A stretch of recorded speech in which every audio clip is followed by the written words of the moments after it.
हाय नमस्कार स्वागत है दोस्तों एक बार फिर से एक नई वीडियो में। और आज की इस वीडियो में हम बात करने वाले हैं कि अगर आपने जो है जमीन लिया है कहीं पे और उसका जो है रजिस्ट्री करवाया है, तो आपको जो है मालूम होगा कि 2 या 3 महीने के भीतर उस जमीन का जो है दाखिल खारिज करना पड़ता है, ताकि जमीन का जो है रसीद आपके नाम से कटे। क्योंकि जब तक दाखिल खारिज ऑनलाइन नहीं होगा, वहां से सीओ उस चीज को वेरीफाई नहीं करेंगे, तब तक जो है आपका जो है रसीद नहीं कट पाएगा। और आपका सिर्फ रजिस्ट्री करवाने से जो जमीन का जो रसीद है अभी भी उन्हीं के नाम से कटेगा जिसके नाम से पहले जमीन था। तो इस वीडियो में आपको दिखाने वाला हूँ कि किस प्रकार से जो है बिहार के अंदर, अगर आप बिहार के निवासी हैं, तो आप जो है किस प्रकार से यहाँ पे दाखिल खारिज के लिए ऑनलाइन करेंगे। इसके लिए सिंपली आपको आना है, अपने ब्राउजर को ओपन कर लेना है। और यहाँ आने के बाद सबसे पहले जो है लैंड रिकॉर्ड करके आपको ऐसे इस प्रकार से लैंड रिकॉर्ड बिहार ऐसे करके सर्च कर लेना है गूगल क्रोम में। और उसके बाद पहले नंबर पे जो पेज आपको देखने को मिलेगा, यहाँ पे लिंक आपका Bihar Bhumi the gateway to revenue Bihar, आपको जो है सिंपली इस पे क्लिक कर देना है पहले नंबर पे। यहाँ पे पेज कुछ इस प्रकार से ओपन होगा, आपको सिंपली इसे क्लोज कर देना है। क्लोज करने के बाद आपको नीचे आना है। नीचे आने के बाद आप यहाँ पे देख सकते हैं नागरिक का लॉगिन, उसके बाद ऑनलाइन दाखिल खारिज आवेदन करें, ठीक है। यहाँ पे बहुत सारे ऐसे काम जो है यहाँ से किए जाते हैं, इसके ऊपर अलग से हम वीडियो बनाएंगे। अभी जो है अपने को ऑनलाइन दाखिल खारिज करना है, इसके लिए सिंपली हमें जो है इस पे क्लिक कर देना है। यहाँ पे क्लिक करते ही नेक्स्ट पेज कुछ इस प्रकार से ओपन होगा। आपको सिंपली यहाँ पे देखना है कि आपको यहाँ पे एक रजिस्ट्रेशन करना पड़ेगा, तभी जाके आप यहाँ पे लॉगिन कर पाओगे। रजिस्ट्रेशन बिल्कुल सिंपल है, आप यहाँ पे देख सकते हैं। रजिस्ट्रेशन पे क्लिक करते हैं, आपको जो है अपना नाम, डेट ऑफ बर्थ, जेंडर, इस प्रकार से इस सारी डिटेल को आपको फिल करके यहाँ से रजिस्टर नाउ कर लेंगे। ये जो है बिल्कुल आसान है, इसके ऊपर भी अलग से वीडियो है। अगर आपको नहीं आ रहा है इसे, आप जो है चैनल पे वीडियो है, मैं उसका लिंक आपको डिस्क्रिप्शन बॉक्स में दे दूंगा, ठीक है। अभी जो है सिंपली हमें लॉगिन करना है। लॉगिन करने के लिए दोबारा से पीछे आएंगे।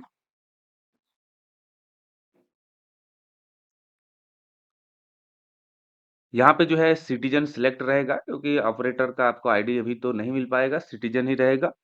और उसके बाद यहाँ पे मोबाइल नंबर डाल के, यहाँ पे आपको जो है कैप्चा के डाल के यहाँ पे साइन इन पे क्लिक कर देना है। उसके बाद एक ओटीपी जाएगा। ओटीपी फिल करने के बाद आपका जो है लॉगिन हो जाएगा। लॉगिन होने के बाद बिल्कुल ऐसे आपको देखने को मिलेगा। आपका जो है डैशबोर्ड कुछ इस प्रकार से देखने को मिल जाएगा। आपको सिंपली यहाँ पे पहले नंबर पे ऑनलाइन दाखिल खारिज आवेदन करे पे आपको क्लिक कर देना है।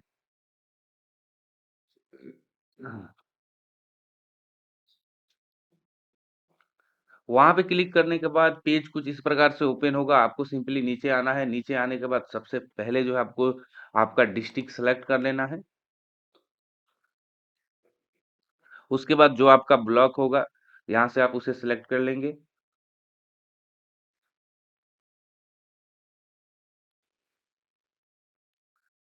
डिस्ट्रिक्ट और ब्लॉक, अंचल यानी, उसे सिलेक्ट करने के बाद आपको यहाँ पे सिंपली नया दाखिल खारिज आवेदन करे पे क्लिक करना होगा। अगर आपने पहले से ऑनलाइन किया था, बीच में अगर किसी कारणवश छोड़ दिया होगा, अगर आपने सेव करके रखा होगा वहां से, आप जो है यहाँ से नीचे वाले पे क्लिक करेंगे। लेकिन आप बिल्कुल फ्रेश न्यू अगर आप आवेदन देना चाहते हैं, तो आपको नया दाखिल खारिज आवेदन करे पे क्लिक करना होगा।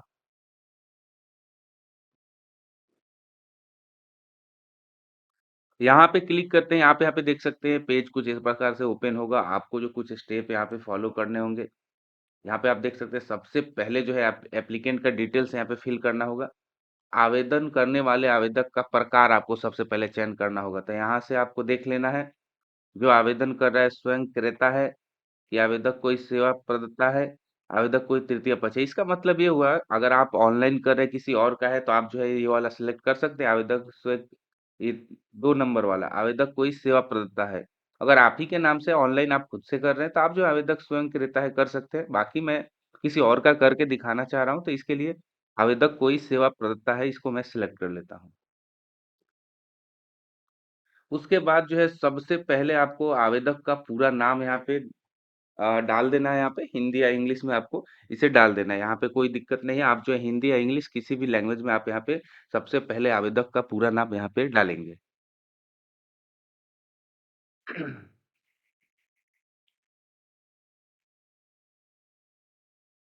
यहाँ पे जो है आपको आवेदक का पूरा नाम डालना है। उसके बाद जो है आपको आवेदक का पिता या पति का नाम डालना है। तो यहाँ पे अगर आप किसी कोई लेडीज के नाम से, अगर किसी महिला के नाम से अगर वो आवेदक है, तो आपको जो है उसका हस्बैंड का नाम डालना है। बाकी अगर किसी मेल कैंडिडेट का है तो यहाँ पे उनका पिताजी का नाम आप डाल सकते हैं। उसके बाद यहाँ पे आवेदक का पिता पति के बीच का संबंध को आपको दर्शा देना है। तो यहाँ पे हस्बैंड या फादर जो भी हो यहाँ पे आपको सिलेक्ट कर लेना है। उसके बाद जो है आपको दाखिल खारिज का प्रकार चयन करना है। तो यहाँ से जो है आपको सेल परचेस वाला जो है आपको सिलेक्ट कर देना है। अगर आपने किसी से खरीदा है या बेचा है तो यहाँ पे सेल परचेस ही सिलेक्ट होगा। बाकी यहाँ पे बहुत सारे ऑप्शन देखने को मिलेगा।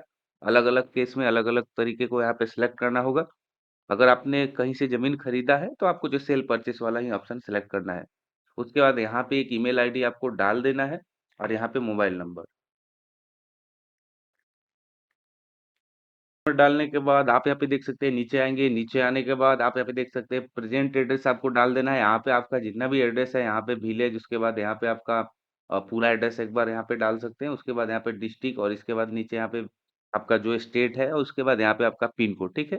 अगर आपका प्रेजेंट एड्रेस और परमानेंट एड्रेस सेम है तो आपको यहाँ पे सेम एज, आप यहाँ पे देख सकते हैं एज इट इज, इस पे आपको क्लिक कर लेना है। क्लिक करते ही एड्रेस जो है ऑटोमेटिक यहाँ पे फिल हो जाएगा। उसके बाद आपको सिंपली सेव एंड नेक्स्ट करना है। सेव एंड नेक्स्ट करने के बाद नेक्स्ट पेज कुछ इस प्रकार से ओपन होगा। अब यहाँ पे जो है आपको प्लॉट की डिटेल्स डालनी है। जो प्लॉट आपने रजिस्ट्री करवाया है उस प्लॉट का डिटेल यहाँ पे डालना है। सबसे पहले जो यहाँ पे आपको डिस्ट्रिक्ट सेलेक्ट करना है। उसके बाद यहाँ पे हल्का का नाम यानी पंचायत आपका कौन सा है, पंचायत यहाँ पे सिलेक्ट करना है। उसके बाद सब डिवीजन यानी आपका सब डिवीजन कहाँ है, तो सब डिवीजन जो भी हो यहाँ से आप सिलेक्ट कर लेंगे। सब डिवीजन यानी अनुमंडल।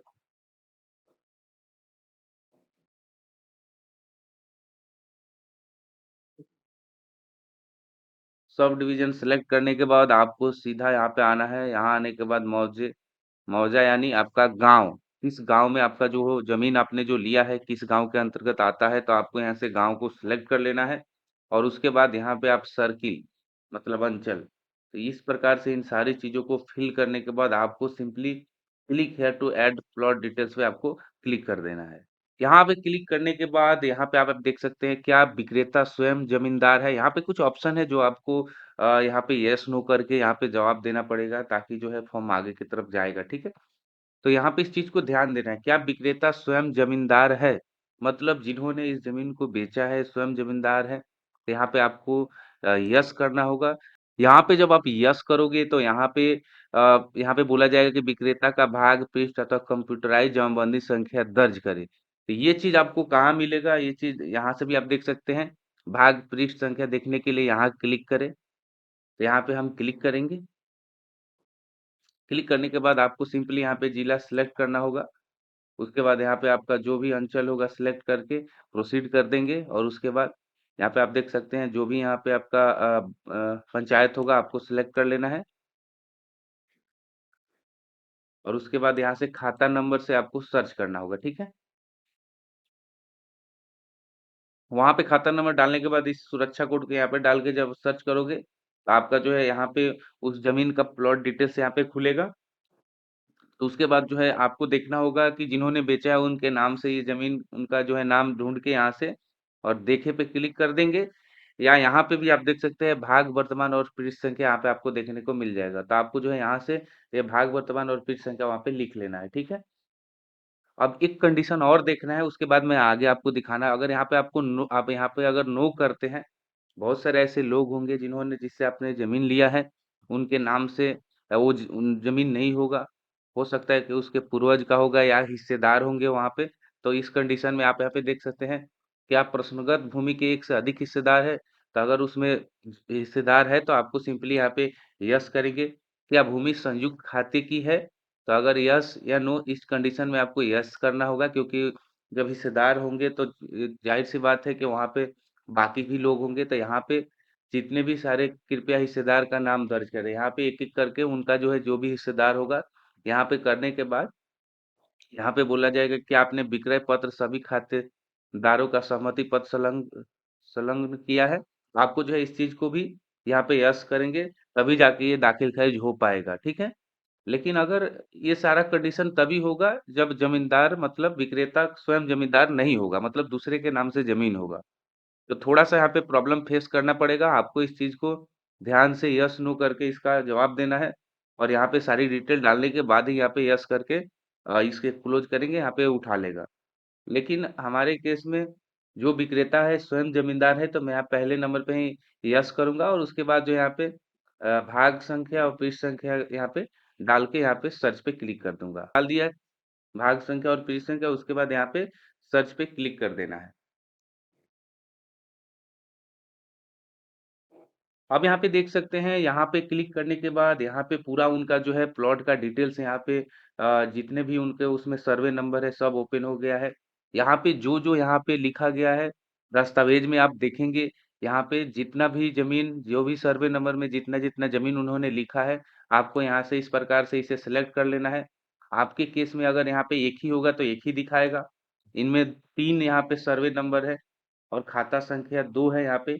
तो यहाँ पे इस प्रकार से सिलेक्ट करके उसके बाद यहाँ पे समझो यहाँ पे 128 नंबर खाता में प्लॉट संख्या इतना है और यहाँ पे जो है जमीन कितना है वो दिखा रहा है, ठीक है? तो यहाँ पे तो सभी जमीन उन्होंने अगर नहीं लिखा है, इसमें से थोड़ा सा ही लिखा है, तो आपको इसमें से जितना लिखा गया है उस चीज को यहाँ पे डाल के उनका चौहद्दी डाल के यहाँ पे जो है पूरी डिटेल्स आपको डाल देना है, जो कि आपका जो है दस्तावेज है वहाँ पे सारी डिटेल आपको देखने को मिल जाएगा। थोड़ा ध्यान से आप देखेंगे, वहाँ पे सारी डिटेल देखने को मिल जाएगा। चौहद्दी एरिया आपने जितना जमीन लिखवाया है उस चीज को यहाँ पे डालना है। यहाँ पे बोला जाए तो एकड़ में, तो यहाँ पे एकड़ में होगा तो ठीक है, नहीं तो 00 यहाँ पे डाल के और यहाँ पे जो डिसमिल में है जितना भी जमीन है यहाँ पे आप लिख पाएंगे। उसके बाद आपको सिंपली नीचे आना है। नीचे आने के बाद क्या उपरोक्त जमबंदी से जमीन का दाखिल खारिज होना है, तो यस पे आपको क्लिक कर देना है। क्लिक करने के बाद आप यहाँ पे देख सकते हैं, क्लिक करेंगे तभी यहाँ पे सेव एंड नेक्स्ट का ऑप्शन आएगा। नो करेंगे यहाँ से रिटर्न हो जाएगा, बैक हो जाएगा। तो हमें जो है सेव एंड नेक्स्ट पे क्लिक कर देना है। वहां पे सेव एंड नेक्स्ट करने के बाद आप यहाँ पे देख सकते हैं saved successfully, now close the window, यहाँ पे ओके करेंगे। तो यहाँ पे जो है क्लोज पे क्लिक करेंगे। क्लोज पे क्लिक करते ही यहाँ पे आप देख सकते हैं, यहाँ पे डिटेल जो है ऑटोमेटिक यहाँ पे सारी चीज आ गई। हमने जो भी पीछे में जो जो यहाँ पे फिल किया था सब कुछ यहाँ पे आ गया। अभी भी आपको लगता है आपसे कुछ एडिट करना है तो आप एडिट कर पाओगे। उसके बाद जो है यहाँ पे घोषणा पत्र पे यहाँ पे क्लिक कर देना है और सेव एंड नेक्स्ट पे क्लिक कर देना है, ठीक है? और मैं एक चीज आपको बताना चाहूंगा कि दाखिल खारिज करते टाइम एक ही चीज है जो कि जहाँ पे आपको दिक्कत आती है बहुत सारे लोगों को, जो है प्लॉट डिटेल्स। तो वहां पे जो है दस्तावेज को आपको ध्यान से रीड करना है, ठीक है? वहां पे आपको ध्यान से देखना है कि वहां पे विक्रेता क्रेता के बारे में देखना है। वहां पे इस चीज को ध्यान से देखना है कि जो जमीन उन्होंने बेचा है उसकी डिटेल्स वहां पे देखना है। उन सारी डिटेल्स को अगर आप सही से देख के अगर भर पाते हो तो आपका जो है आगे यहाँ पे स्टेप बढ़ जाएगा, ठीक है? उसके बाद यहाँ पे अब बायर का डिटेल्स दोबारा से बोला जा रहा है। जिन जो आवेदक है जिन्होंने जमीन लिया है यहाँ पे उसका डिटेल यहाँ पे एक एक करके फिल कर, सबसे पहले नाम, उसके बाद उनका हस्बैंड या फादर्स नेम या जो भी है यहाँ पे डाल देना है। उसके बाद उनका उनके साथ क्या रिलेशन है वो डाल देना है। उसके बाद यहाँ पे कास्ट माने जिस जाति से आते हो वो डाल देना है। यहाँ पे जेंडर, मोबाइल नंबर, एड्रेस और उसके बाद यहाँ पे जो है उनका आधार नंबर डाल देना है, ठीक है? उसके बाद अगर यहाँ पे एक से अधिक अगर आदमी मिलके अगर एक से अधिक आवेदक है, जैसे 2 या 3 आदमी मिलके एक जमीन को लिया है, तो आपको यहाँ पे ऐड न्यू पे क्लिक करके यहाँ पे आप दूसरे को भी यहाँ पे ऐड कर पाओगे, ठीक है? तो हमारे केस में यहाँ पे एक ही आदमी है तो यहाँ पे पूरी डिटेल डाल देता हूँ। वहां पे जब बायर डिटेल्स पे सारी डिटेल फिल करने के बाद सेव एंड नेक्स्ट करेंगे। नेक्स्ट जो डिटेल आपको डालना होगा यहाँ पे सेलर का डिटेल डालना है, जो विक्रेता है जिन्होंने जमीन को जो है बेचा है उनका यहाँ पे डिटेल डालना है। आपको सिंपली उनका नाम बिल्कुल सेम है, नाम उनका जो है हस्बैंड या फादर नेम जो भी है, relation, caste, gender, mobile number, address और उनका जो है आधार नंबर डाल के सेव एंड नेक्स्ट कर देना है। यहाँ पे मैं बताना चाहूंगा आधार नंबर अगर उनका नहीं मिल पा रहा है सेलर का तो आप इसे छोड़ सकते हैं, मैंडेटरी नहीं है। डॉक्यूमेंट डिटेल में यहाँ पे आपको सबसे पहले रजिस्टर्ड डीड में यहाँ पे आपका डॉक्यूमेंट नंबर, डीड नंबर होता है, जो कि आपने आपका जो है आपका डॉक्यूमेंट है, दस्तावेज है। वहां पे आप ऊपर आएंगे, ऊपर आने के बाद यहाँ पे आप देख सकते हैं कोने में यहाँ पे डीड नंबर आपको देखने को मिल जाएगा, जो कि वहां पे आपको फिल कर देना है। उसके बाद यहाँ पे जो है डॉक्यूमेंट का जो है डेट जो है उसी डॉक्यूमेंट पे आपको दस्तावेज में डेट भी देखने को मिल जाएगा। आप सिंपली डेट डाल देंगे। उसके बाद यहाँ पे एक चीज़ आपको ध्यान देना है कि डीड की तिथि 90 दिनों के बाद दाखिल खारिज करने का कारण दर्ज करें। मतलब आपने अगर रजिस्ट्री करवा के अगर 90 दिन यानी 3 महीना से ऊपर अगर 3 महीना के अंदर आपने अगर दाखिल खारिज ऑनलाइन नहीं किया है तो आपका उसका एक यहाँ पे आपको कारण बताना होगा कि लेट किस लिए हुआ, क्योंकि दाखिल खारिज जो है 90 दिन के भीतर जो है इसका आवेदन करना पड़ता है। तो आपको यहाँ पे इस चीज़ को बताना होगा कि 90 दिनों के बाद दाखिल खारिज करने का कारण यहाँ पे आपको बता देना है। यहाँ पे आप देख सकते हैं अपलोडेड डॉक्यूमेंट, यहाँ पे डॉक्यूमेंट जो है इस बार उठा लिया है, उसके बाद सिंपली सेव एंड नेक्स्ट करना है। लेकिन सेव एंड नेक्स्ट करने से पहले इसका जो है वेरीफाई मोबाइल पे क्लिक करके मोबाइल नंबर वेरीफाई कर लेना है आपको। मैं यहाँ पे वेरीफाई मोबाइल पे क्लिक करता हूँ। और उसके बाद पेज कुछ इस प्रकार से ओपन होगा। आपको सिंपली यहाँ पे एक बार देख लेना है। यहाँ पे आपका टेम्प नंबर, उसके बाद डिस्ट्रिक्ट नेम, उसके बाद रिलेशनशिप और उसके बाद यहाँ पे पूरी एड्रेस देखने को मिलेगा। उसके बाद यहाँ पे आप देख सकते हैं वहाँ पे उनका जो हस्बैंड का नाम होगा, उसके बाद यहाँ पे इधर भी एड्रेस होगा। और उसके बाद बायर डिटेल्स में दोबारा से आप यहाँ पे देख सकते हैं पूरा डिटेल यहाँ पे आपको देखने को मिलेगा। सिंपली गेट ओटीपी पे आपको क्लिक करना होगा।